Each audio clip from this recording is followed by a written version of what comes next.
Anda membayangkan bagaimana perusahaan multinasional yang mengatur transaksinya di seluruh dunia, mulai dari jual beli bahan baku, jasa, bahkan pinjaman antar anak perusahaan. Ada sebuah konsep yang mengatur semua itu, namanya transfer pricing.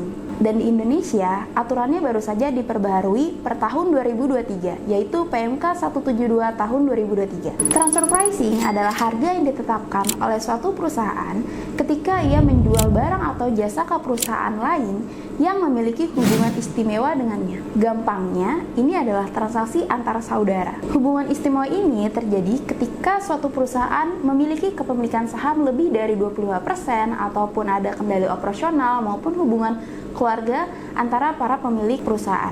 Jika ada hubungan ini, maka transfer pricing masuk ke dalam ranah pengawasan pajak. Inti dari semua aturan dalam PMK 172 tahun 2023 adalah wajib pajak wajib menerapkan PKKU atau prinsip kewajaran dan kelaziman usaha. Artinya, harga transaksi yang dilakukan oleh perusahaan ke perusahaan lain dalam hubungan afiliasi harus sama dengan harga transaksi kepada pihak independen atau perusahaan independen.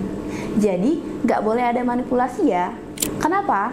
Agar tidak terjadi profit shifting, yaitu adanya penggeseran laba dari negara dengan pajak yang lebih tinggi ke negara dengan pajak yang lebih rendah. Hal inilah yang biasanya terjadi oleh suatu perusahaan yang memiliki hubungan afiliasi di berbagai negara, salah satunya perusahaan multinasional. Maka dari itu, dengan adanya PMK ini memperkuat pemerintah dalam mencegah adanya profit shifting yang ada di Indonesia.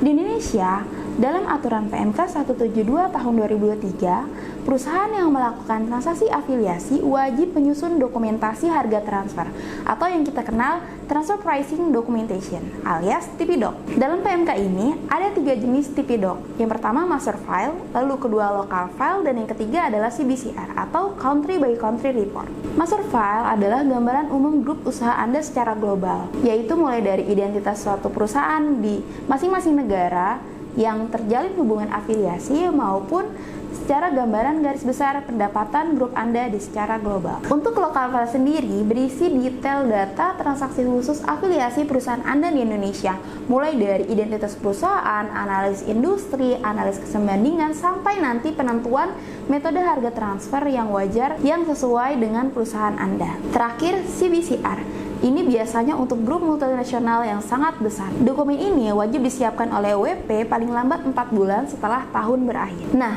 ini yang paling penting dan paling berbahaya dalam PMK 172 ini. Ketika DJP menemukan adanya harga yang tidak wajar ketika perusahaan itu melakukan transaksi ke perusahaan afiliasinya. Oleh karena itu, akan timbul koreksi fiskal dalam PPh badan oleh DJP. Koreksi ini biasanya disebut primary adjustment.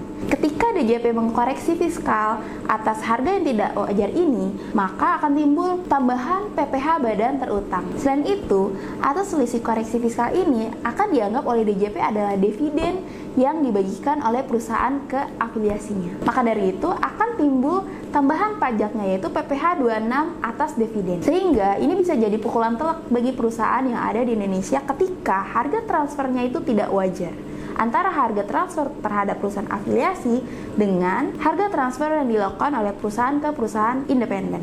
Jadi, PMK 172 tahun 2003 ini bukan main-main loh. Ini menjadi kunci atau landasan bagi perusahaan untuk menyusun transfer pricing documentation-nya agar tidak timbul tambahan pajak maupun sanksi di kemudian hari. Jangan biarkan perusahaan Anda terjebak dalam resiko ini. Pahami betul aturannya, siapkan dokumentasinya yang kuat sesuai dengan aturan mainnya, dan jika perlu cari bantuan profesional yang paham atas aturan ini. Di Bas Consulting, kami siap membantu Anda dalam menavigasi kompleksitas ini dan membangun strategi transfer pricing yang kokoh untuk melindungi bisnis Anda. Jika ingin tahu lebih lanjut, silakan tuliskan pertanyaan Anda pada kolom komentar di bawah ini. Terima kasih.